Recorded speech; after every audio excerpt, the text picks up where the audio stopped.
Can anybody have two eyes in your head? You can read. What do we search for? Science. My goodness, you got it. You're so brilliant. You can read. All right. So, as we said, the value of innovation is not in the ideas. It's in the what? Yeah, good. Somebody's reading. Somebody's paying attention. I'm liking this. This is a good group. You all passed out from your bachelor's course, right?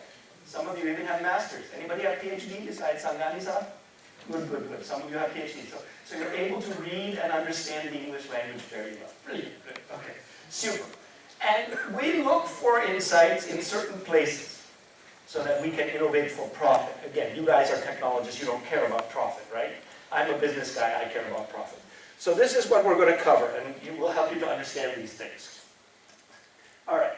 So we look for the insights in the areas and in the domains that are listed on the slide. We search for insights so we can innovate for profitability. Any questions about this? Any word is not clear? Should be pretty simple. I think you are knowing these words, yes? Good. Okay. But let's explain a little bit what happens. What happens when you put two axes together? What do you get? A matrix. If you've ever worked with a business consultant, that's what business consultants sell. We all have matrices. We all have 2x2 matrix. That's how we earn the big bucks. You want to get rich? Develop a 2x2 matrix. It's a joke. By the way, I'm actually a frustrated stand-up comedian. You know what a stand-up comedian is? He tells jokes. Okay, I'm a frustrated stand-up comedian. Do you know why I'm a frustrated stand-up comedian? Because my jokes aren't funny. Oh, thank you, you laughed at that joke. Thank you so much, I love you. You didn't laugh, see, I proved it's not funny, right? Okay, so you end up with a 2x2 matrix, and if you're looking at customers and you're looking at opportunities, you get customer opportunities. This is obviously too complicated for anybody here, right? You mean it's not too complicated? It's simple? Okay, what are some of the other places you can look for an insight? Just shout it out. Yeah, technology opportunities. Somebody's paying attention. Good, good, good. Okay, so these are the four. So what questions do you have based on this slide?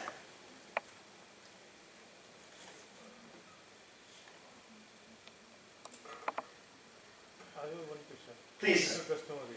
Who is the customer? Well, I think that, who is the customer here? I think it usually depends on the business. I am concerned with the teaching only.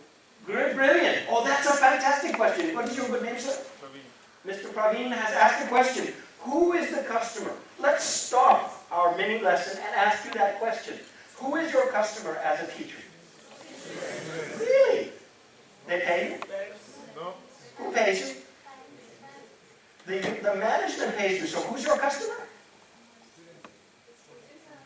But you said the manager pays you. So who's your customer? Management is paying only when we are teaching the students. Interesting question. Now we have two customers in the picture. We have the student and we have your boss. Your boss is your, okay. Any other customers we need to think about? Parents. They care a lot about what little Akanksha and little Puneet are learning, right? Okay, any other customers we need to think about?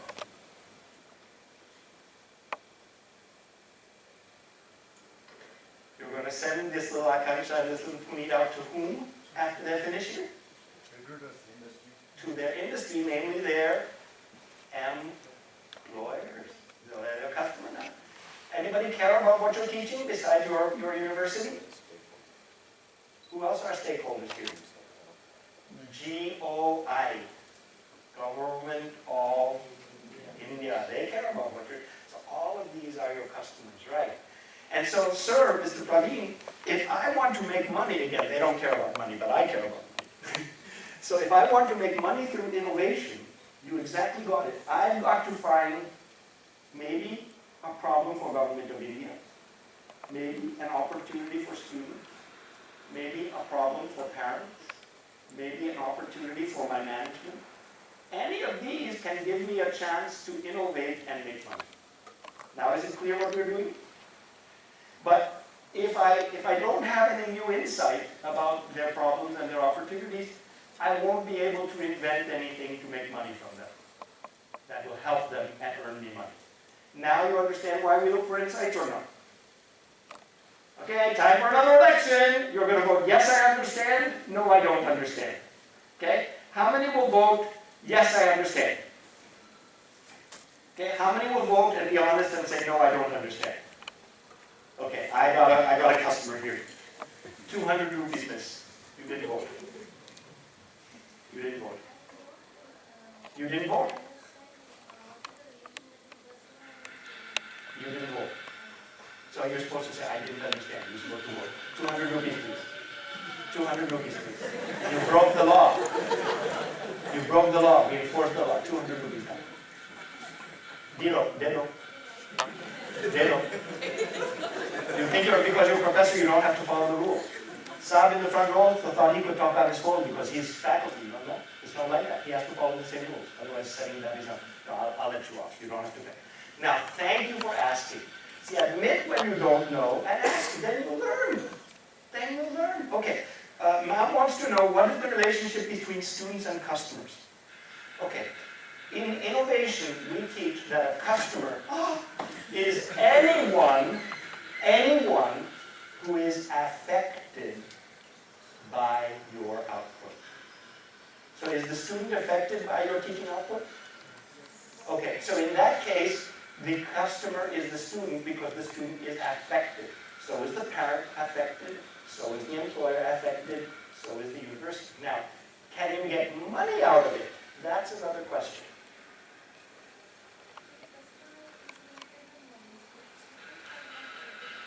And that's why I'm sharing that in our definition, you don't need to have the money the first step. The first step is identify someone who is affected. Then see if anybody will pay to change the effect. Now, who pays for that student to be affected? The parents. So if we identified an affected group called the students, then where do we get the money? We have to explain to the parent, we're going to change how we affect that student, and then maybe we can get the parent to pay. So it's clear it's a two-step question. First, the customer is the person who is affected. That's what we use the word customer in innovation. And then the paying customer can be somebody else. Clear or not clear? Now it's clear. Brilliant! She learned something. Give her a hand. And here's a small reward for you. Okay, very, very nice. Okay, good, good. Great, so thank you for that question, Praveen-san. All right, great. So if we're going to innovate, that's why we start with an insight. You can't innovate for profit unless you've identified some insight about a customer problem that you can solve, a customer opportunity that you can seize, a technology problem that you can fix, or a technology opportunity that you can invent. That's where we make our money, and that's why we start with insights. Now let me explain a little bit more. Okay, each of you could find an insight in any box. You are not limited. But at the same time, each of you has at least one area where you naturally focus. Which one is it? Which is your favorite one? Okay? Let's see if this... I have a hard time with these laser pointers because I have red-green color deficiency. So I'm not seeing it, so I'm going to let it go. Let's look at the lower left quadrant. There's my 2x2 matrix. See that frowning emoticon? Okay, you saw it. If you are naturally a customer problem person, your attention naturally goes to people, human beings, or maybe animals, because animals have problems too. So you're always looking, and you're probably seeing frowns, and tears, and grumpiness, and bad body language. You're seeing people who are not happy. So when you naturally look at a situation, that's what you notice. You like to look at people. And so you're seeing what is causing them problems. You can read in the box. the kind of problems that you naturally see. You know, so think about that. Is that you? Is that where your first instinct is, to look at those things? Okay. Yeah, okay, you might be that kind of person, right? Now let's move over to the right. What do you think that person in the lower right who looks at technology problems, what is that person always noticing? There's a little illustration to help you. What is that person always noticing? What's that an illustration of? That picture? What is the picture of? It's a what? Not how is that thing feeling? What is it? It's a bug. Who said it? Who said it? Man, somebody over here, I heard it. But you said it too? Okay, here's something for you. Thank you for a good answer. Okay, well, you didn't say, okay, you didn't want to admit you said it, so she'll get the reward. Great, okay, it's a bug. So if you are a technology what kind? Technology what? Lower right is technology problem. If you're that person, you're always seeing bugs. Now some of you are having the mistaken idea that technology means it has a silicon chip. Nope. Technology is anything you know how to do. It's a technique. So if you know how to plow a field, if you know how to send people through a queue in a government office, that's a technology. And believe me, if you want to find some problems in technology, just go to a Babu's office. You'll find some problems, I promise. Okay, but what does the customer problem person focus on? People being unhappy. What does the technology problem person focus on? Bad problems in systems and devices. Ways of doing things. Systems and devices. So let's move up. What does a technology opportunity person focus on? It's on the screen, you can read it. Easy question. Would I ask you gentlemen to move into this row, please? I don't want to have to go so far back. All the people in the back, please come in and fill in. Second row here, there's seats waiting for you. Or even third row, okay? So what does that person focus on, anyone? Ideas, yes, you see the famous light bulb, we all think ideas, okay, exactly, very good, sir. Here's something for you, thank you for that good answer. Okay, very good, okay. Okay, so that person is imagining new technologies or imagining new ways to apply existing technologies. You don't have to invent one, you can just borrow one, right? And then upper left, what does the customer opportunity person focus on naturally? Find new things for what? Brilliant, thank you. That makes somebody comfortable. In other words, he's like me. He wants to make everybody happy. What would make people happy? Now understand the key difference between a problem and an opportunity. This is a hard question, so I'll give you a second to think about it. What's the main difference between a problem and an opportunity when it comes to trying to get an insight? If we need to get an insight about a problem, we approach it one way. If we need to get an insight about an opportunity, it's going to be different. This is hard, so take a second and think about it before you answer. Don't just guess. And don't worry, I'll tell you. It's not a shame if we don't get it. Let me answer. Okay, Praveen sir has an idea. Problem. Hand mic कहाँ पे है? Hand mic कहाँ पे है?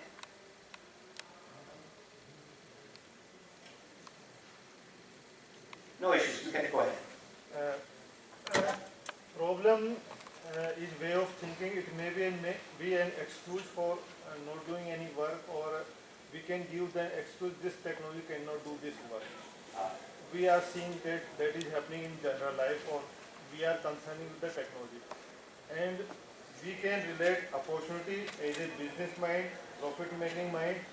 I can solve this problem and product new development, and it's opportunity for my company for the new product development. Okay, it's a very good answer. It's almost spot on. Almost spot on. And let's boil it down to the essence. I think you're definitely moving in the right direction. Please take this, sir. Thank you for that good answer. Okay, so who can build on what Praveen sir has said?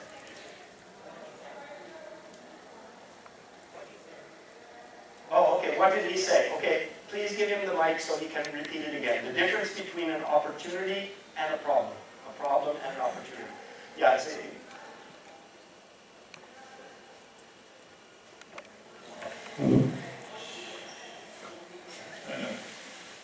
Problem means when we are studying any technology, using that one, and we find that this technology is not working as per our expectations, and all this technology is not doing my job. So I see that there is a problem, and I stop working there because my mindset is that I will work up to that point where this technology is able to do that job.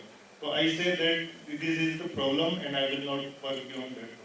And opportunities, my mindset, now I am looking for something further, and I am seeing that if I can make money from there, I can innovate a new product, because I have identified that this product is limitation up to that point, and my company or myself can go beyond that one, and there is a chance for making money by inventing something new idea, new technology. That is opportunity. Okay, anyone want to build on that? Okay, I have a customer right over here. Yes, madam. What I think is that problem is what is the hindrance, and opportunity is what can be done to overcome that. Okay. That answer is wrong. Here is your reward for a wrong answer. Why do I reward a wrong answer? To make it right. Yeah, because somebody said, At least we tried. at least yes, I want to reward effort. Anybody else? Why do I reward a wrong answer? To motivate to try again. Motivate to try again. Okay. Yeah. You see, we are a little bit afraid to fail, and we're really afraid of being embarrassed. But in innovation and in education, getting it wrong is a necessary step on the way to getting it right. We tell students, please fail in the classroom. Then when you go out in the business world, you'll be ready to do it right. Don't make your mistakes when the lives of crores of people are standing in the balance. Make your mistakes in the classroom. That's what we're here to learn. And so don't be afraid of failure. Don't be afraid of mistakes. They are a necessary step. We welcome mistakes. Let me tell you one more thing. Whatever you have learned by mugging for your exams, you mostly forget. But the one where you got it wrong and got corrected, that's the one you will always remember. Isn't it? That's what I found as well. Okay, great. Okay, so I still have my collar mic. I don't have to use both. Great, okay. So let me share my answer. This is what I hope you'll remember. The difference between a problem and an opportunity, and Praveen was right on the right track. A problem is dealing with something that exists. An opportunity is dealing with something that does not exist. So the way we get insights becomes different. If it's something that exists, we observe it. You look at the system. You look at the device. You look at the software or the application. And you observe, oh, this is really slow. This is really stupid. This is really inefficient. This is really costly. This is really wasteful. You observe all these things. Use your eyes, ears, nose, whatever. This smells bad, yeah? Okay, you observe the problem. Right? Opportunity is different. Opportunity requires me to go to director sub and become a brain surgeon. Okay, are you ready, sir, for your operation? You have to open up his skull and look inside his head. Because that's the only way to know, for something that's not in the world, what would make him happy. And in technology, I can't observe a head, so I have to think, okay, what technology would make this situation, well, not even this situation, because the situation is a problem. What technology would be great? So you have to use your imagination, or you have to be a good mind reader to know what will make a customer happy, or what will do a better job of a technology. So problems are things that we can, opportunities are things we must imagine. Let's try it again. Problems are things we can, opportunities are things we must imagine. That's the major difference.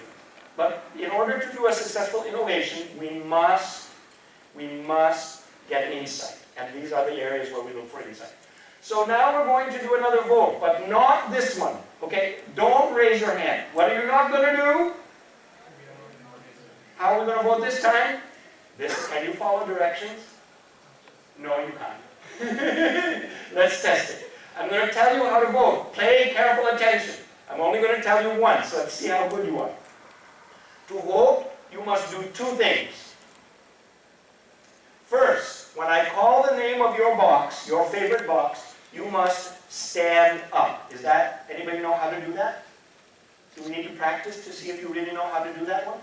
It's called stand up. All right. The second one is very difficult. Remain standing until told to sit. Anyone not understand? I bet you're going to get it wrong. All right. So when I call your favorite box, remember, you can do all, but the one where you're always doing it, you're seeing the bugs, you're seeing the frowns, you're imagining the happiness, you're imagining the efficiency. 4 different boxes. Which one is you? This is not groupthink. Don't look around to see what your friends are voting. This is you. The answer is inside you. Okay? Let's start in the upper right. If you naturally dream of new technologies or new applications, you're a technology opportunity person, please vote now. Okay? I think we have some groupthink happening here. Okay. If you are naturally a technology problem person, please vote now.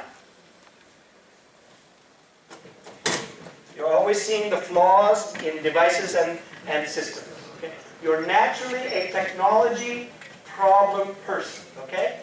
If you are naturally a customer problem person, please vote now. Naturally a customer, see, I told you to get it wrong. Naturally a customer problem person. Alright? And if you are naturally a customer opportunity person, please vote now. Wow, I think you're one of the best groups I've ever had, but I'm so sorry to say I have 4 non-voters. So please